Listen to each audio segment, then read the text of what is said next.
Y nosotros le hemos puesto al tema de hoy la lucha por la perspectiva divina. Porque todos nosotros diariamente, todos los que estamos en este lugar, diariamente nos enfrentamos al desafío de poder caminar con el Señor de acuerdo a su perspectiva. Y es cierto que diariamente, de diferentes maneras, a través de diferentes medios, se nos ofrecen diferentes perspectivas de vida. Muchas de ellas opuestas a aquello que el Señor ha establecido de una manera definitiva en su palabra. En otras épocas nosotros podíamos huir de diferentes perspectivas, pero hoy no podemos hacerlo. Las perspectivas entran por los radios mientras estamos manejando nuestros autos. Las vemos en las pantallas de televisión, en las pantallas de nuestras computadoras, en las pantallas de nuestros teléfonos. Lo vemos en las redes sociales. De diferentes maneras nosotros estamos presionados a vivir de una manera y a caminar de acuerdo a una perspectiva de la vida que no es necesariamente la perspectiva que el Señor ha establecido en su palabra. Y esa es una lucha titánica que todos nosotros estamos enfrentando diariamente. Por eso es que al referirme al Salmo 73, nosotros nos encontramos aquí con Asaf, preparando en esta oración que es una oración de sabiduría, una adoración de testimonio. Asaf apertura el libro tercero de los Salmos con una declaración en donde él abre profundamente su corazón y él muestra a través de la adoración cómo él luchó y venció en su batalla por ganar una perspectiva divina en su vida. Esto no es algo nuevo. El cristianismo recibe oposición permanente y eso no es algo nuevo. Asaf escribía de esto 3000 años atrás y más todavía. De tal manera que nosotros nos enfrentamos y cada día somos bombardeados por estilos de vida que son completamente anticristianos, que se venden como exitosos, como felices, como sobresalientes, pero que producen en nosotros una tremenda desazón, temor, confusión y ambigüedad. Cantamos de una cosa en la iglesia, escuchamos de algo en la palabra, pero cuando cruzamos el umbral de la iglesia es muy difícil mantenerlo. Hay tantas cosas que están sucediendo en nuestros días, que están cambiando los mismos cimientos de nuestra civilización y el cristianismo se está viendo afectado. Yo le comentaba en el primer servicio que hace unos días atrás en una cadena de televisión norteamericana abierta, en uno de sus programas nocturnos de mayor audiencia, hizo el debut una joven cantante, una nueva cantante que se presentó como una gran promesa, con unas canciones muy abiertas y muy duras con respecto a la sociedad. Ella aparece en pantalla, aparece con una vestidura sumamente extraña y ella habla de que en sus letras ella se opone a todo lo que es religión. Ella hablará en contra del judeocristianismo y también del islamismo y de todos sus símbolos. Y cuando ella presenta su canción, una de las líneas de la canción decía: hubiera querido que la Virgen María te hubiera abortado. En cadena nacional, en los Estados Unidos, nosotros lo vimos por cable. Hubiera querido que la Virgen María te hubiera abortado. Definitivamente, eso nos afecta, ¿verdad? Esa reacción es la que ustedes tuvieron, es la misma reacción que yo tengo con solo decir la frase. Nosotros estamos viviendo movimientos telúricos en donde los cambios de perspectiva nos afectan profundamente. Y el salmista justamente se encarga de presentar y abrir su corazón para que nosotros aprendamos de él, de las formas en que él recuperó luchando la perspectiva divina en su propia vida. Vamos a leer los primeros 3 versículos del Salmo 73. Por favor, compartan sus Biblias porque vamos a revisar el Salmo entero. Así que si nos quedamos escuchando, solamente escuchando, nos vamos a perder. Siempre es bueno que nosotros tengamos un ejemplar de la Escritura cuando venimos a la iglesia, sea electrónico, sea digital, pero un ejemplar de la Escritura entre nosotros. Dice así la palabra del Señor, Salmo 73. Ciertamente Dios es bueno para con Israel, para con los puros de corazón. En cuanto a mí, mis pies estuvieron a punto de tropezar, casi resbalaron mis pasos, porque tuve envidia de los arrogantes al ver la prosperidad de los impíos. Asaf se presenta desnudo en este canto y él dice, he tenido problemas y quiero contarles mi dificultad. Pero antes yo quiero hacer una afirmación. Él se presenta y lo primero que él hace es la afirmación de la conclusión que él sacó después de la prueba que él había vivido y que lo llevó a escribir esta canción. Ciertamente Dios es bueno para con Israel, para con los puros de corazón. Esta es su primera afirmación. Ahora yo puedo decir con certeza algo de lo que yo había estado dudando. Yo había estado dudando de la bondad de Dios y había estado dudando de que efectivamente la pureza de corazón sea un beneficio para vivirlo en esta vida. Esa es su primera afirmación. Su primera afirmación es, ahora yo lo creo, ahora yo lo afirmo, ahora yo entiendo que esto es verdad. Pero permítanme contarles cómo es que yo entendí este principio en mi vida. ¿Cómo es que yo lo entendí? A veces nosotros tenemos que pasar por un periodo de dificultad para poder afirmar verdades que son fundamentales en la vida. Necesito tener un proceso de prueba que permita que mi corazón pueda entender de una vez por todas que lo que el Señor dice en su palabra es cierto. Y eso es lo que el salmista trata de mostrarnos. Ciertamente Dios es bueno para con Israel, para con los puros de corazón. Y la idea de pureza de corazón no es una idea de perfección, no tiene que ver con la idea de ser perfecto, sino que habla de una vida sin hipocresía, una vida transparente, una vida leal delante de Dios. No se trata de una manifestación religiosa externa, porque la pureza de corazón solamente puede ser medida ¿por quién? Por el Señor. El puro de corazón. ¿Cómo saber que soy puro de corazón? El único que puede mirar mi corazón es el Señor. Por lo tanto, no habla de religiosidad externa, sino de una intención de corazón que puede ser medida solo por el Señor y solo el Señor puede agradarse con esa realidad. Esa es la intención. Ahora, Asaf está diciendo, bueno, ciertamente ahora yo no tengo duda que Dios es bueno para con Israel y Dios es bueno para aquellos que son transparentes delante de Dios. Pero déjenme contarles mi historia. Dice el verso 2, en cuanto a mí, mis pies estuvieron a punto de tropezar, casi resbalaron mis pasos. Yo estuve a punto de perderlo todo, estuve a punto de caer. ¿Qué pasó, Asaf? ¿Qué pasó contigo? Yo tuve envidia de los arrogantes al ver la prosperidad de los impíos.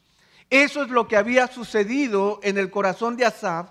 Y eso es un pecado al que nosotros nos vemos enfrentados diariamente. Nosotros vivimos en una sociedad donde la envidia es un medio de lucro, donde estamos llamados a envidiarnos mutuamente a través de los anuncios, la publicidad, los estilos de vida, el Facebook, el Instagram y todos los otros medios que intentan realzar un estilo de vida por encima de otro estilo de vida. Y el salmista dice con claridad, yo tuve envidia de los arrogantes. Yo tuve envidia de los arrogantes. ¿Quién es un arrogante? Un arrogante es alguien que se vende a sí mismo con altanería y soberbia. Alguien que se presenta y dice, mira lo que soy, mira lo que tengo, esto es lo válido, esto es lo mejor, así soy yo, así se hacen las cosas. Yo tuve envidia de los arrogantes. Y cuando hablamos de la envidia, hablamos de esa tristeza o pesar al no tener y desear el bien ajeno. Es dejar de dar gracias por lo que tenemos para centrarnos en el dolor malagradecido por no tener lo que otros tienen y pregonan. Eso es lo que hace el arrogante, pregonar lo que tiene para que yo me sienta como que sin tenerlo no soy nadie. La envidia no produce acción. La envidia produce desgano, lástima personal. Ay, yo no tengo eso que él tiene. Qué envidia yo tengo de este que se ufana de lo que tiene. Pero lo interesante es que la envidia tiene una capacidad sorprendente para eliminar nuestra moral. Cuando nosotros envidiamos, cuando nosotros tenemos tristeza y pesar al no tener y desear con fuerza lo que el otro tiene, la envidia lo que produce es inmediatamente desarticular mi moral. Porque es interesante que Asaf mismo, el salmista dice, tuve envidia de los arrogantes al ver la prosperidad de los pecadores. Pero no le importó que sean pecadores, porque a él le interesaba tener lo que los pecadores tenían a cualquier precio. Y esa es nuestra gran dificultad, que vivimos en una sociedad en donde la envidia es un bien supremo y el conseguir aquellas cosas que nos ofrecen a cualquier precio. La prosperidad de los impíos. Ahora, cuando se nos vende la impiedad en un envase de lujo, en un paquete dorado, es interesante que Asaf nos cuenta lo que él percibió en una primera oportunidad. Miren ustedes, él empezó a tener una suposición equivocada porque él empieza a explicar lo que se había producido en su mente. Y dicen los versículos 4 y 5, porque no hay dolores en su muerte y su cuerpo es robusto, no sufren penalidades como los mortales, ni son azotados como los demás hombres.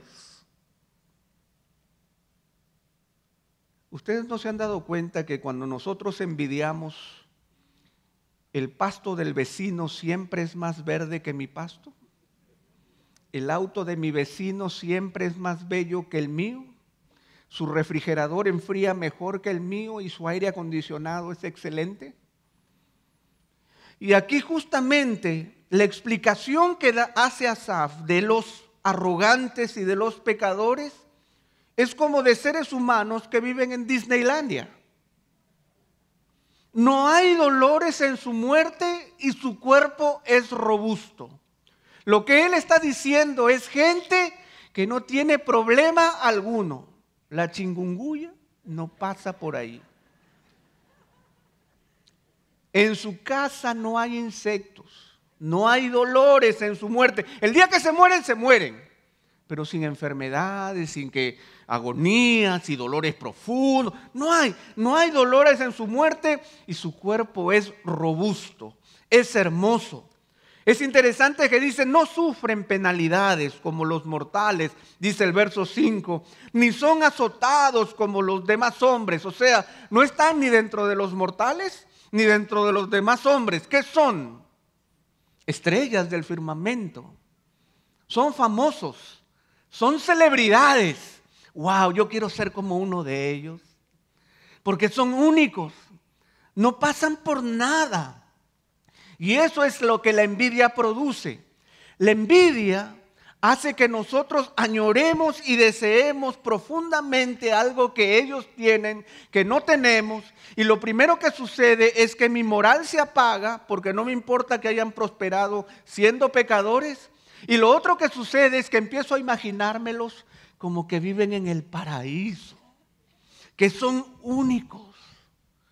Pero el salmista reacciona de su sueño y empieza a describir la realidad moral de esas personas a las cuales se le está envidiando. Y dice a partir del verso 6, por tanto, el orgullo es su collar, el manto de la violencia los cubre, los ojos se les saltan de gordura, se desborda su corazón con sus antojos, se mofan y con maldad hablan de opresión, hablan desde su encumbrada posición. Contra el cielo han puesto su boca y su lengua se pasea por la tierra. Si nosotros tuviéramos la oportunidad de poder medir moralmente a aquella persona o grupo de personas o grupo social a quienes nosotros envidiamos profundamente por lo que tienen, pero si pudiéramos evaluar la forma en que lo consiguieron, quizás pensaríamos de manera distinta. Y eso es lo que el salmista empieza a hacer. En el verso 6 dice, por tanto, el orgullo es su collar, el manto de la violencia los cubre.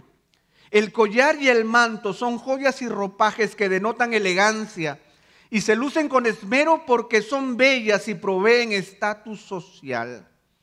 Al parecer, ellos lucen el orgullo y la violencia como si fueran joyas dignas de ser mostradas en público y de la que no tienen de qué avergonzarse. El orgullo y la violencia. Miren, esto lo conseguí y con el palo. Lo conseguí a punta de palos. Así es como lo queremos nosotros también.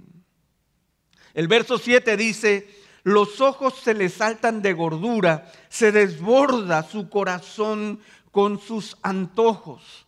Estas frases son muy hebreas y es necesario explicarlas un poquito. Los ojos se le saltan de gordura y se desborda su corazón con sus antojos.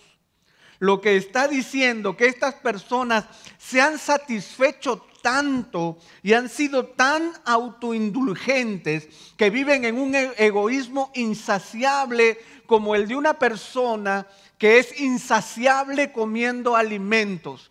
Llega a engordar tanto que ni siquiera se le ven los ojos y su corazón se llena de grasa. Porque tienen un egoísmo insaciable. Todo es para ellos.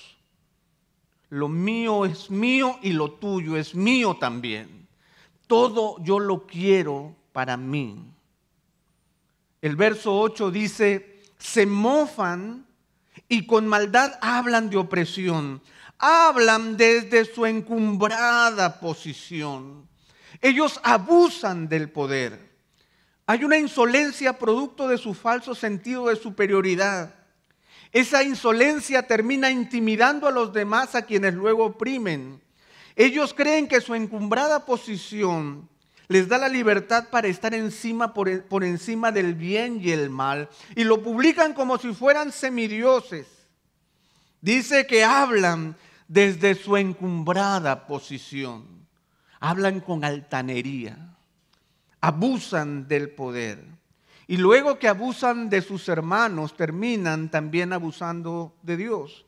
Dice el verso 9, contra el cielo han puesto su boca y su lengua se pasea por la tierra. Ellos blasfeman en contra de Dios. Y la idea de la lengua paseándose por la tierra es que hablan todo lo que les da la gana sin tener respeto por nadie. Esa es la característica de estos superhombres que son robustos, que no pasan penalidades como los mortales, ni son azotados como los demás hombres. Pero cuando analizamos los medios para obtener su prosperidad, tiene que llamarnos la atención el corazón. Pero como envidiamos, nuestra moral se achica y nuestro deseo se agranda. Por eso es que hay una consecuencia inmediata con el pueblo de Dios. Dice el verso 10 al verso 12. Por eso el pueblo de Dios vuelve a este lugar y beben las aguas de la abundancia y dicen, ¿cómo lo sabe Dios? ¿Y hay conocimiento en el Altísimo? He aquí estos son los impíos y siempre desahogados han aumentado sus riquezas.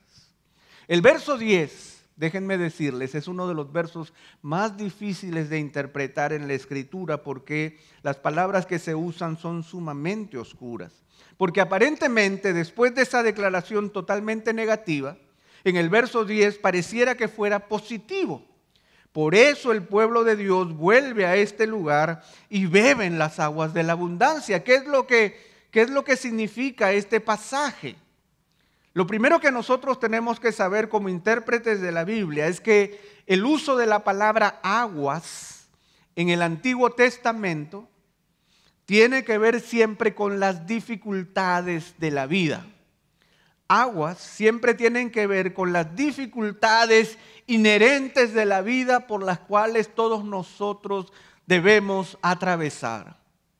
Recuerden que el Señor promete en su palabra que aunque pases por las aguas, ¿no es cierto?, yo estaré contigo.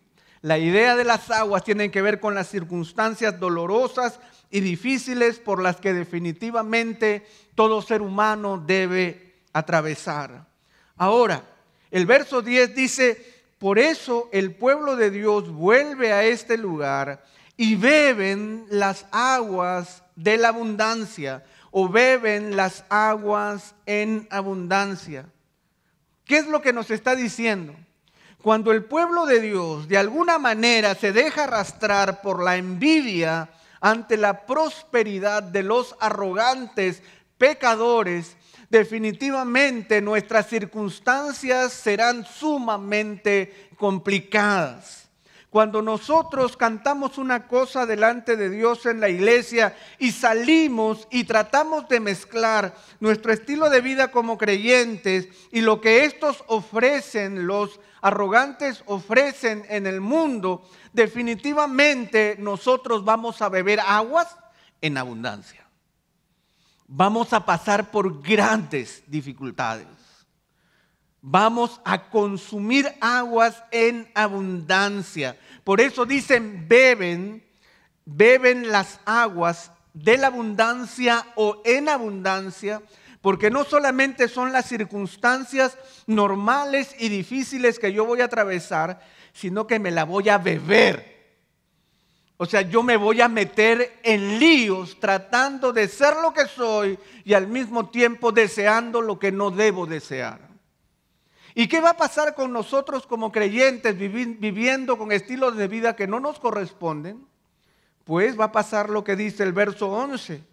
Vamos a levantar nuestra mano al cielo y vamos a acusar a Dios de todos nuestros infortunios. Ustedes conocen a algún cristiano así, me imagino. ¿Alguna vez han visto algún cristiano que tratando de mezclar estilos de vida empieza a sufrir las consecuencias de un estilo de vida que no corresponde y levanta la mano al cielo y le pregunta, ¿por qué, Dios mío? El pasaje nos dice que Dios se minimiza también y dicen, ¿cómo lo sabe Dios? ¿Hay conocimiento en el Altísimo? ¿Es que acaso Dios es capaz de moverse en medio de nuestras circunstancias? Miren a los arrogantes. Contra el cielo han puesto su boca y su lengua se pasea por la tierra. El orgullo es su collar, el manto de la violencia los cubre. Cumplen con todos sus deseos, se mofan. Con maldad hablan de opresión, hablan desde su encumbrada posición. Y dice el verso 12, he aquí, estos son los impíos y siempre desahogados, han aumentado sus riquezas. Pero nosotros la estamos pasando mal. Ahora, esta es meramente una explicación que Asaf hace. Pero yo quisiera ir con ustedes a las 4 luchas que Asaf tiene para recobrar en su vida la perspectiva divina. Todos nosotros tenemos que luchar y estamos luchando en nuestra vida por recobrar la perspectiva divina a nuestra existencia, por encarrilar nuestro corazón en el riel correcto que nos lleve a la presencia de Dios y a la gloria de su nombre. Esa es una lucha en medio de arrogantes e impíos que, viviendo en las tinieblas, establecen un sistema y un estilo de vida que es opuesto al nuestro. ¿Cómo lo enfrenta Asaf? Asaf lo enfrenta de 4 maneras distintas, que yo quiero que las pensemos porque son luchas que todos nosotros tenemos de manera particular. La primera tiene que ver con la frustración. ¿Cuántos de nosotros no nos hemos sentido frustrados cuando intentando hacer las cosas cristianamente no salen? Porque no salen cristianamente. ¿Cuántos de nosotros cínicamente hemos renunciado a hacer las cosas cristianamente porque cristiano es en la iglesia? Afuera yo no puedo ser cristiano. Si yo no soborno, no, esto no sale, Pepe, no sale, este negocio no sale, este documento no acaba de salir, las cosas no caminan así. Si yo no quiebro las leyes de tránsito, no llego a ninguna parte, Pepe, se me meten, yo no paso, me quedo ahí. ¿Cuántos de nosotros hemos sentido esa frustración y hemos terminado envidiando a los arrogantes? ¿O no? No tienen que decir amén. Yo sé que han pasado por eso. Pueden ocultarlo. Pero yo sé que es una realidad. Y Asaf no duda en abrir su corazón y decirlo. 13 y 14. Ciertamente en vano he guardado puro mi corazón y lavado mis manos en inocencia, pues he sido azotado todo el día y castigado cada mañana. Ciertamente en vano, por las puras, de nada ha servido que yo haya guardado mi corazón puro, que yo haya guardado mis intenciones y mis principios seguros en mi corazón, de nada ha servido. La palabra vano es la palabra vacío, no tiene significado. Y no solamente eso, sino que de nada ha servido que yo haya lavado mis manos en inocencia. Mis manos tienen que ver con mis acciones. Que yo haya hecho de mis acciones justas, inocentes delante de Dios de toda culpa. Eso no ha funcionado, estoy frustrado, pues he sido azotado todo el día y castigado cada mañana.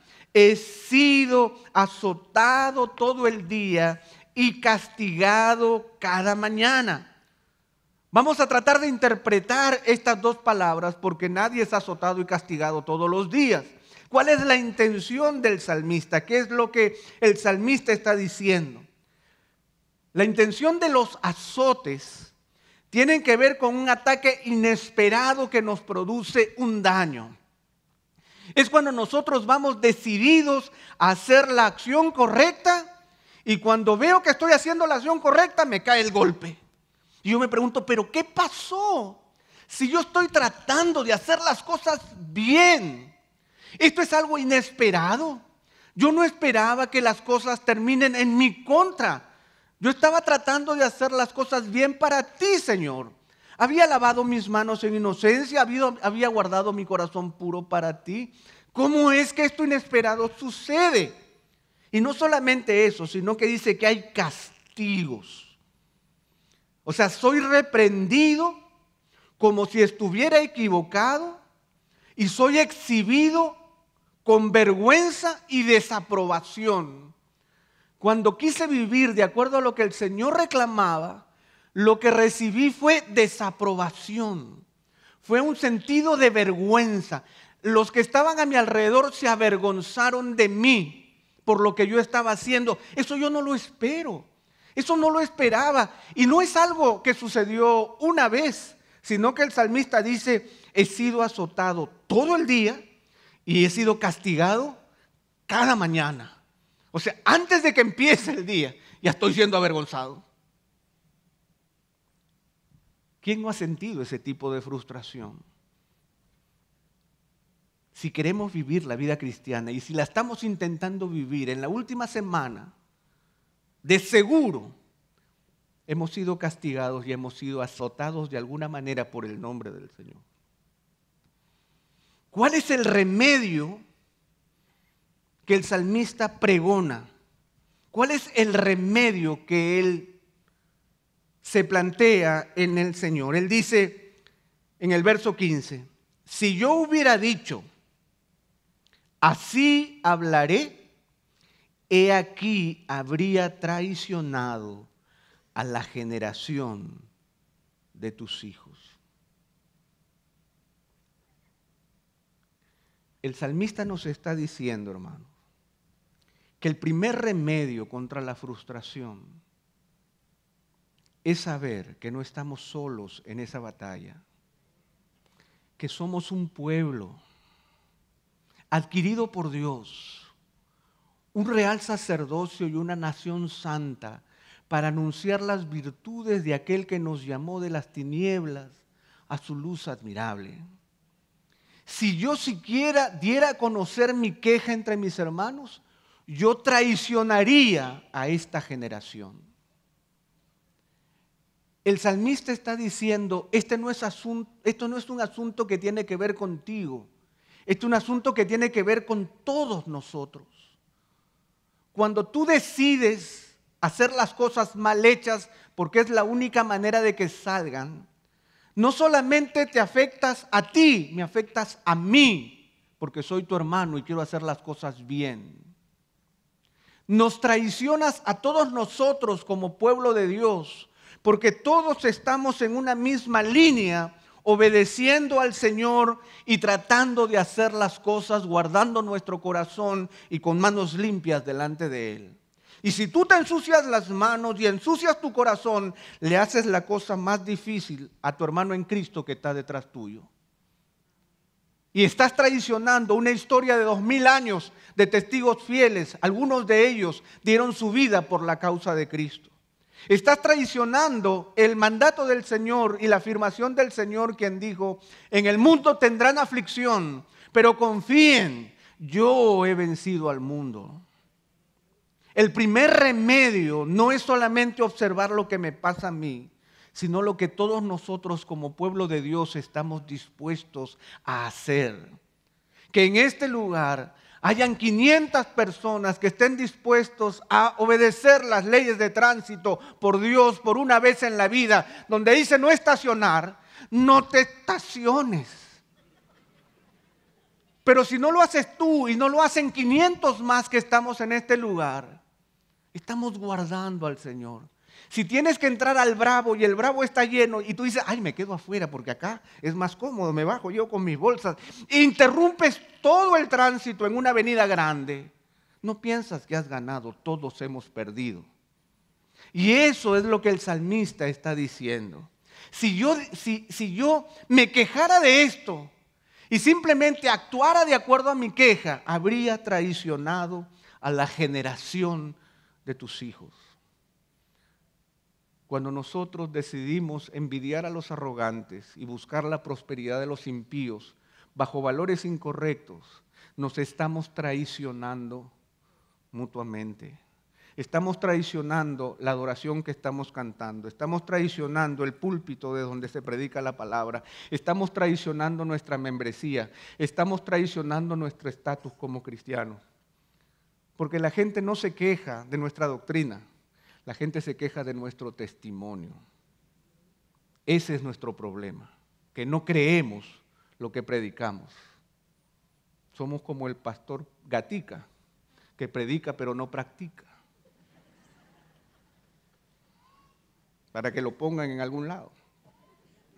En segundo lugar, ese es el primer remedio, no estoy solo. Somos soldados en una trinchera. Si yo me rindo, estoy poniendo en peligro la vida de mi compañero.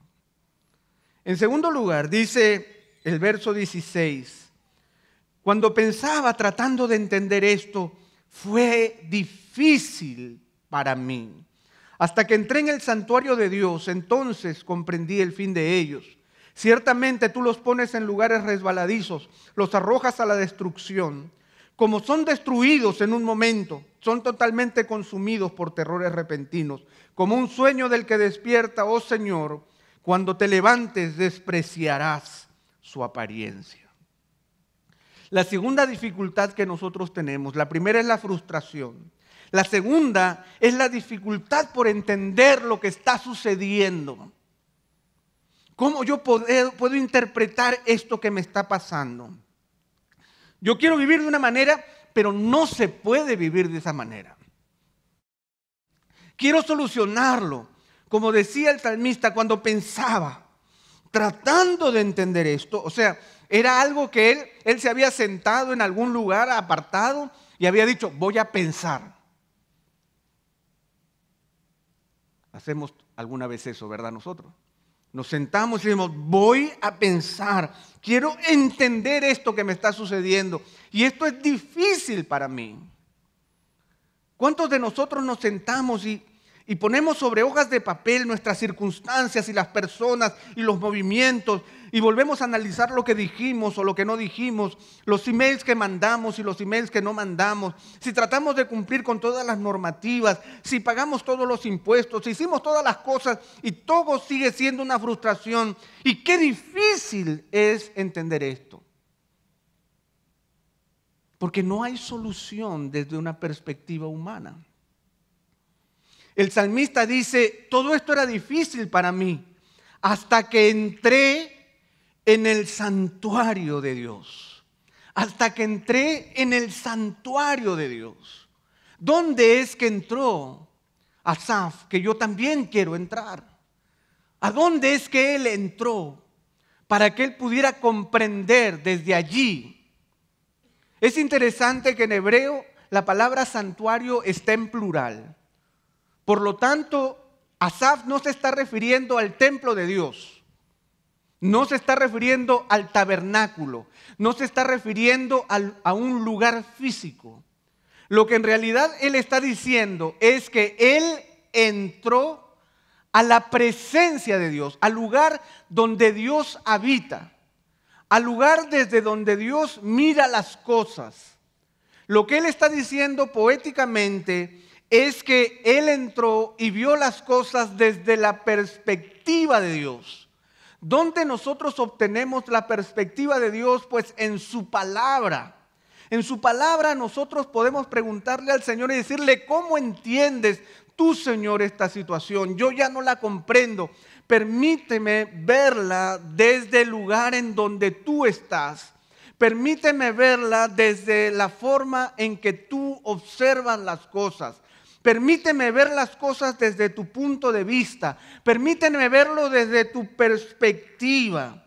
Y cuando Asaf vio las cosas desde la perspectiva de ellos, dice, entonces comprendí el fin de ellos. Esos hombres arrogantes e impíos tienen un fin. Ellos no tienen una posición tan segura como la que aparentan. Ellos no están libres de la soberanía y la justicia de Dios como lo afirman. Ellos no durarán por siempre como lo desean. Ellos no se sienten tan seguros como lo proclaman. Ellos tarde o temprano se enfrentarán al justo juicio de Dios, aunque no lo quieran o no lo crean. Desde el punto de vista de Dios, las cosas se miran totalmente distintas. Cosas que ojo no vio, ni oído yo, ni han subido en corazón del hombre, son las que Dios ha preparado para los que le aman. Los caminos del Señor no son nuestros caminos y sus pensamientos no son los nuestros. El Señor nos da la oportunidad de escudriñar su corazón cuando vamos a su palabra y entramos a ver las cosas desde su perspectiva. Por eso es que Él empieza a ver, y en el verso 18 dice, ciertamente tú los pones en lugares resbaladizos, no son tan seguros como parecían. Tú los arrojas a la destrucción. El Señor tiene un fin para ellos. ¿Cómo son destruidos en un momento? Lo que para nosotros nos parecía un largo periodo de tiempo, para el Señor es un segundo. Son totalmente consumidos por terrores repentinos. Y en el último verso, en el verso 20, es una figura muy ilustrativa, porque Él está diciendo: Señor, es como si tú hayas estado durmiéndote una siesta.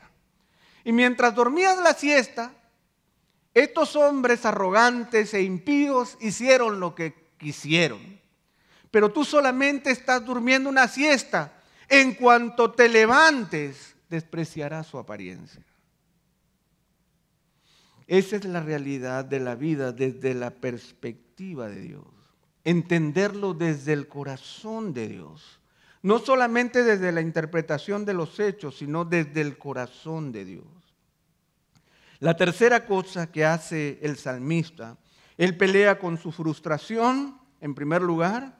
Él pelea con su falta de entendimiento. Y en tercer lugar, él pelea con su propia amargura. Dice el verso 21, cuando mi corazón se llenó de amargura y en mi interior sentía punzadas, entonces era yo torpe y sin entendimiento. Era como una bestia delante de ti. Cuando mi corazón se llenó de amargura, cuando yo empecé a experimentar sinsabor, cuando yo empecé a descubrir que el vivir de esta manera me produce dolor y me produce un quebranto que puede llegar a convertirse en un quebranto permanente. En el hebreo, el autor utiliza dos figuras que son muy interesantes y que ya el español traducido ya no lo coloca. Él dice en realidad en el verso 21, cuando mi corazón se llenó de amargura y en mi hígado sentía punzadas. En mi hígado sentía punzadas. El corazón, que es el centro de la voluntad, se deprimió, se llenó de sinsabor. Ya no había ganas de seguir viviendo. Lo que había es el cinismo de simplemente reducirme a hacer las cosas como son. Así es la vida no va a cambiar. Yo ya no tengo una pasión por vivir de acuerdo a la luz del Señor. Pero no solamente utilizan el corazón, sino que el salmista usa también el hígado. Y en mi hígado sentía punzadas. Nosotros hablamos del dolor visceral, ese dolor interior. El hígado tiene que ver con la ira reprimida. No solamente estoy desanimado, sino que estoy enojado. En mi interior siento punzadas. ¿Y en qué me he convertido? En un hombre torpe y sin entendimiento, como una bestia delante de ti. Una persona que hace las cosas simplemente porque tiene fuerza para hacerlas. Soy como una bestia. Soy torpe. Hago las cosas mal. Estoy airado. Estoy desanimado. Y lo único que tengo es la fuerza física para seguir viviendo de esta manera porque no hay solución. Frustración, falta de entendimiento, amargura, son los tres elementos que la envidia produce en mi corazón. Pero hay una tercera respuesta. Y el salmista dice en el verso 23 y 24, a pesar de mi condición, sin embargo, yo siempre estoy contigo. Tú me has tomado de la mano derecha. Con tu consejo me guiarás y después me recibirás en gloria.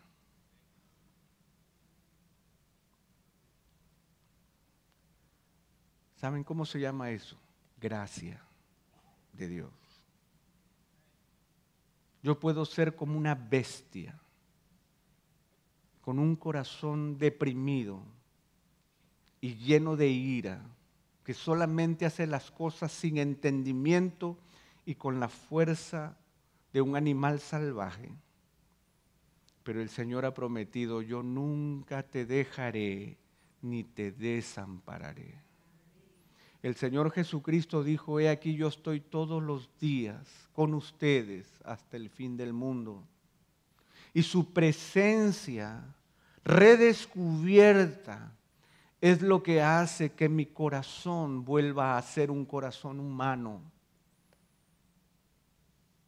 Que mi corazón sea sanado, que mi hígado sea sanado, que mi torpeza sea deshecha, que mi entendimiento sea abierto, no por mí, sino porque Él prometió nunca dejarme ni desampararme. Esa es la realidad. Sin embargo, yo siempre estoy contigo. Yo siempre estoy contigo. Él no dice tú siempre estás conmigo. ¿Ven el juego de palabras? Él dice yo siempre estoy contigo. A pesar de lo que soy, siempre estoy contigo. No es que tú siempre estás conmigo, es que yo siempre estoy contigo. No me puedo librar de ti, tú no te puedes librar de mí. Bestia o no bestia, deprimido o no deprimido, lleno de ira o no lleno de ira, tú estás conmigo. Yo siempre estoy contigo. Tú me has tomado de la mano derecha.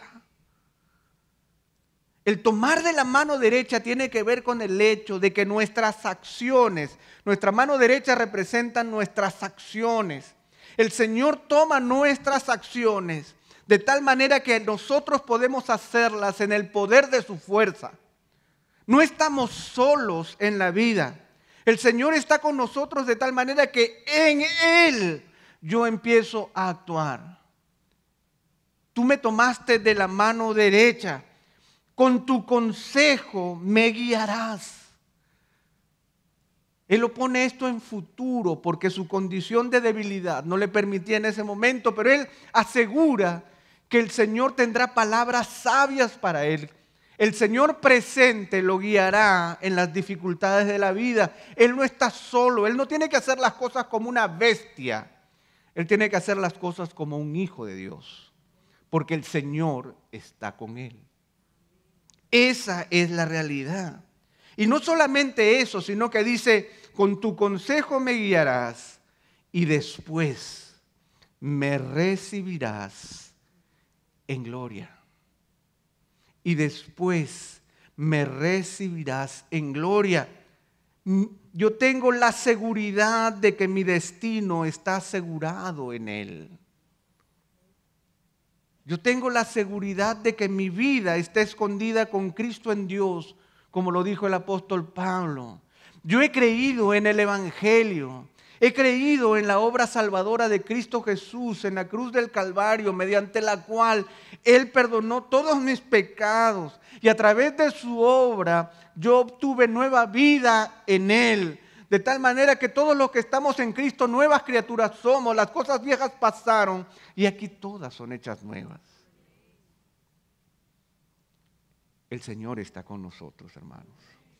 Por lo tanto, Él lucha su frustración entendiendo que estamos juntos para sobrellevar los unos las cargas de los otros. Todos juntos estamos luchando por glorificar al Señor como pueblo de Dios en esta tierra. No nos rindamos, no nos traicionemos mutuamente, no traicionemos al Señor. Caminemos de acuerdo a su palabra. No es en vano que hemos guardado nuestro corazón y hemos lavado nuestras manos en inocencia. Es posible que haya cosas que no entendamos, pero tenemos que mirar las cosas no de acuerdo a la realidad del mundo, sino desde la perspectiva de nuestro Señor, desde su eternidad y desde su sabiduría. Y yo podré entender de mejor manera cuando lo vea desde el lugar en donde el Señor la está mirando. Quizás tú estás lleno de amargura en este momento. Quizás tú estás lleno con un corazón herido que ya no tiene fuerza para decir yo quiero luchar todavía más por el Señor.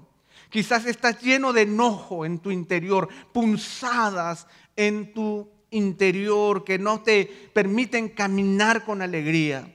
Quizás te sientes torpe y sin entendimiento, como una bestia, simplemente una fiera que camina de acuerdo a sus instintos y a las cosas que quieres conseguir. Pero no importa la condición de tu corazón, lo importante es que el Señor está contigo y que tú puedes renovar tu pacto de lealtad con Él. Porque eso es lo que el salmista hace a partir del verso 25. Él vuelve a tener la perspectiva divina de las cosas y de la vida cuando Él restablece su lealtad primera con el Señor y con su reino. Él dice, y vamos terminando, ¿a quién tengo yo en los cielos sino a ti? Y fuera de ti nada deseo en la tierra. Mi carne y mi corazón pueden desfallecer, pero Dios es la fortaleza de mi corazón y mi porción para siempre. Porque he aquí, los que están lejos de ti perecerán. Tú has destruido a todos los que te son infieles. Mas para mí, estar cerca de Dios es mi bien. En Dios, el Señor, he puesto mi refugio para contar todas tus obras. ¿Qué hace el salmista? El salmista recompone su lealtad con el Señor y se establece en un nuevo compromiso con el Señor, en donde él ya no tiene nada que envidiarle a nadie, porque él lo tiene todo, porque tiene al Señor en su propia vida. Él reconoce su lealtad al afirmar que el Señor es la fuente y satisfacción primaria de todos sus deseos. ¿A quién tengo yo en los cielos sino a ti? Y fuera de ti nada deseo en la tierra. Tú eres la fuente primaria de todas mis satisfacciones. En segundo lugar, él reconoce lealtad al Señor porque afirma que Él es la única y real fortaleza y provisión satisfactoria y suficiente en medio de cualquier circunstancia y de su propio decaimiento como persona. Mi carne y mi corazón pueden desfallecer, pero Dios es la fortaleza de mi corazón y mi porción para siempre. O sea, a mí me puede faltar mucho. Mi carne y mi corazón pueden desfallecer. Mi carne puede desfallecer. Mi corazón se puede angustiar, pero no se trata de mi corazón, se trata de ti. Tú eres mi fortaleza, tú eres mi porción para siempre. Por eso es que él termina diciendo en el verso 28, más para mí estar cerca de Dios es mi bien. En Dios el Señor he puesto mi refugio. Es una decisión personal en donde yo voy a decidir poner al Señor en su lugar y decir, estar cerca de Dios es lo mejor que me puede pasar. Estar cerca de Dios satisface todos mis deseos. En Dios el Señor yo he puesto mi refugio. Mi refugio no está en el dinero, no está en la popularidad, no está en mi trabajo, no está en mi profesión, no está en que tenga una excelente cuenta bancaria, no está en mi salud. Yo he puesto mi refugio en Dios para contarle al mundo lo que el Señor puede hacer cuando hay una bestia que se le sujeta. Para contarle al mundo todas tus obras, todo lo que tú puedes hacer con un hombre que estuvo a punto de resbalar, que se llenó de ira, que estuvo deprimido, que fue como una bestia, pero tú nunca lo abandonaste. Y al descubrirte presente, tú, Señor, le renovaste el corazón de tal manera que él pudo cantar que la lealtad es solo contigo. Y que de ahora en adelante yo declararé que para mí estar cerca de Dios es mi bien. En Dios el Señor he puesto mi refugio para contar todas tus obras. Hermanos, nosotros estamos viviendo y viviremos tiempos más difíciles todavía. No se tratará de que saldrá gente con armas a destruir nuestro cuerpo, sino que habrá gente arrogante e impíos prósperos que querrán tener nuestro corazón si es que nosotros no tenemos una perspectiva correcta de la vida. Habrán muchas oportunidades para desconocer a nuestro Dios y para poder afirmar antivalores que no corresponden a la palabra de su poder. Ha llegado el momento en que nosotros volvamos a luchar con nuestra frustración, con nuestra falta de entendimiento, con nuestra amargura, con las armas de Dios, para poder caminar con Él de manera segura y podamos nuevamente reafirmar nuestra lealtad con el Señor, sabiendo que con Él todo es suficiente. Con Él todo es suficiente. ¿A quién tengo en los cielos sino a ti? Y fuera de ti nada deseo en la tierra.